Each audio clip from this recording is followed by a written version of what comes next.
ان قبضوں کا جنرل اختر ملک نے کرارا جواب دیا اور آپریشن گرینڈ سلام لانچ کر دیا۔ اس آپریشن کا مقصد مقبوضہ کشمیر میں اخنور کے علاقے پر قبضہ کر کے سیز فائر لائن کے ساتھ بھارت فورس کی سپلائی لائن کاٹنا تھی۔ یہ حملہ 1 ستمبر کی رات کیا گیا۔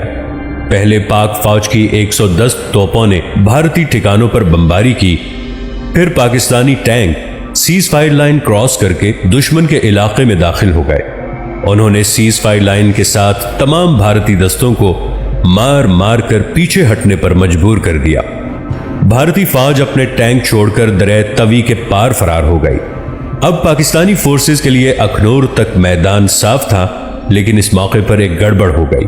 کمانڈر ان چیف جنرل موسیٰ نے جنرل اختر ملک سے کمان واپس لے کر جنرل یحییٰ کو آپریشن گرینڈ سلام کا انچارج بنا دیا۔ اس تبدیلی سے پاکستانی فورسز کی پیش قدمی سست ہو گئی اور اخنور سے کچھ ہی فاصلے پر یہ حملہ بدقسمتی سے ناکام ہو گیا۔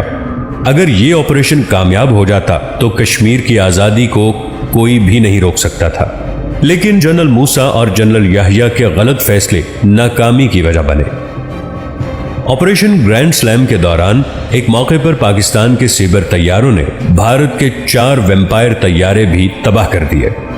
چند روز بعد پاکستانی سٹار فائٹر طیارے نے ایک بھارتی نوک طیارے کو پسرور ایئر بیس پر اترنے پر مجبور کر دیا۔ بھارتی پائلٹ کو جنگی قیدی بنا لیا گیا۔ یہ نوٹ طیارہ اب بھی پاکستان کے قبضے میں ہے۔ بھارت نے آپریشن گرینڈ سلام کے جواب میں پاکستان کو مزہ چکھانے کا فیصلہ کیا۔ اس نے لاہور اور سیالکوٹ میں پاکستان کے خلاف 2 نئے محاذ کھول دیے۔ حالانکہ پاکستان تو سیز فائر لائن کے پار جنگ کر رہا تھا، جو کہ بارڈر نہیں تھا، لیکن بھارت نے جان بوجھ کر انٹرنیشنل بارڈر کی خلاف ورزی کی۔ اس نے ایسے وقت میں حملہ کیا جب کم از کم 25,000 پاکستانی فوجی چھٹیوں پر تھے۔ بارڈر پر کسی جگہ بھی کوئی حفاظتی انتظامات نہیں تھے، اس لیے بھارتی کمانڈرز یہ بڑھکے لگا رہے تھے کہ وہ دوپہر کا کھانا لاہور کھائیں گے، لیکن پاک فوج نے ان کے یہ ارادے ناکام بنا دیے۔ بھارتی ٹینکوں نے لاہور کے محاذ پر 3 طرف سے حملہ کیا۔ اس کے ٹینک واہگہ اور برکی کی طرف سے لاہور کی طرف بڑھے۔ تیسرا حملہ قصور پر کیا گیا تاکہ اس پر قبضہ کر کے فیروز پور روڈ کے ذریعے لاہور پر حملہ کیا جا سکے، لیکن پاک فوج نے دشمن کے تمام حملے کامیابی سے روک لیے۔ 6 ستمبر کی صبح پاک فضائیہ کے طیارے واہگہ میں بھارتی فورسز پر ٹوٹ پڑے اور اس کے کئی ٹینک اور درجنوں گاڑیاں تباہ کر دی۔ پاک فضائیہ کی بمباری اتنی شدید تھی کہ بھارتی commander major general Niranjan Prasad خوف کے مارے کھیتوں میں چھپ گئے۔ ان کے senior commander general Harbakhsh Singh نے انہیں زبردستی کھیت سے نکالا۔ اس وقت بھارتی کمانڈر کی حالت دیکھنے لائق تھی، وہ سر سے پاؤں تک کیچڑ میں لتھڑا ہوا تھا۔ جنرل ہربخش سنگھ نے طنز کرتے ہوئے کہا، آپ کمانڈر ہو یا قلی؟ پاک فضائیہ کی بمباری سے بھارتی بٹالین 3 جاٹ کو خاص طور پر شدید نقصان پہنچا، کیونکہ وہ باٹا پور میں داخل ہو کر جوتوں کی فیکٹری پر قبضہ کر چکی تھی، لیکن پاکستانی طیاروں کی بمباری سے وہ بے بس ہو کر پیچھے ہٹنے پر مجبور ہو گئے۔ واہگہ بارڈر پر تو پاکستان کو یہ شاندار فتح ملی۔ ہڈیارہ میں پاک فوج کے میجر شفقت بلوچ نے محض 100 سپاہیوں کے ساتھ، جی ہاں محض 100 سپاہیوں کے ساتھ ہزاروں بھارتی فوجیوں کو 9 گھنٹے تک روکے رکھا۔ انہوں نے دشمن کے بہت سے ٹینکس بھی تباہ کر دیے۔ قصور کے محاذ پر بھی بھارتی حملہ چند گھنٹوں میں پسپا کر دیا گیا۔ لڑائی جاری تھی کہ پاک فضائیہ نے بھارتی ایئر بیسز کو ٹارگٹ کرنا شروع کر دیا۔ اسکواڈرن لیڈر سجاد حیدر کی کمان میں پاکستانی طیاروں کی ایک فارمیشن نے پٹھان کوٹ ایئر بیس کی اینٹ سے اینٹ بجا کر رکھ دی اور کم از کم 10 بھارتی طیارے تباہ کر دیے۔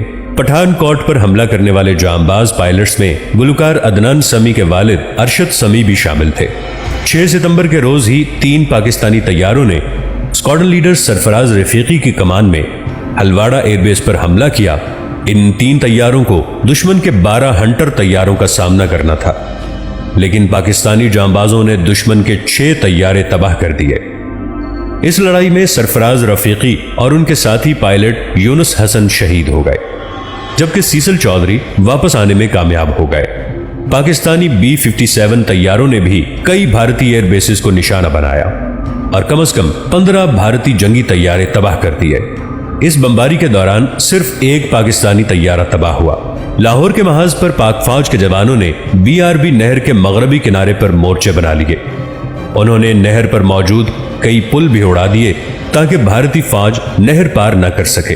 7 ستمبر کی صبح بھارتی ایئر فورس نے سرگودا ایئر بیس پر حملہ کر دیا۔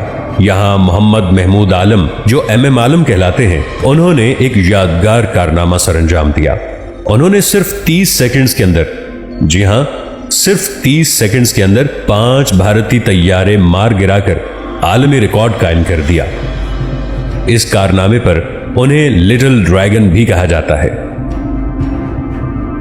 پاکستانی طیاروں نے اپنی ایئر بیسز پر تمام بھارتی حملے ناکام بنا دیے، بلکہ ایئر فورس نے تو امرتسر پر حملہ کر کے وہاں بھارتی ریڈار سٹیشن بھی تباہ کر دیا۔ 7 ستمبر کو پاک فوج نے واہگہ بارڈر اور قصور کے محاذ پر جوابی حملے بھی کیے۔ بھارتی کمانڈر نرنجن پرساد، جو پہلے کھیت میں چھپ گئے تھے، اس بار بھی بدقسمت رہے۔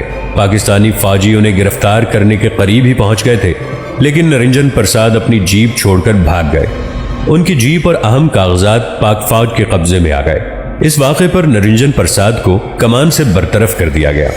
قصور کے محاذ پر پاکستانی ٹینکوں نے سرحد پار کر کے بھارتی گاؤں کھیم کرن پر قبضہ کر لیا۔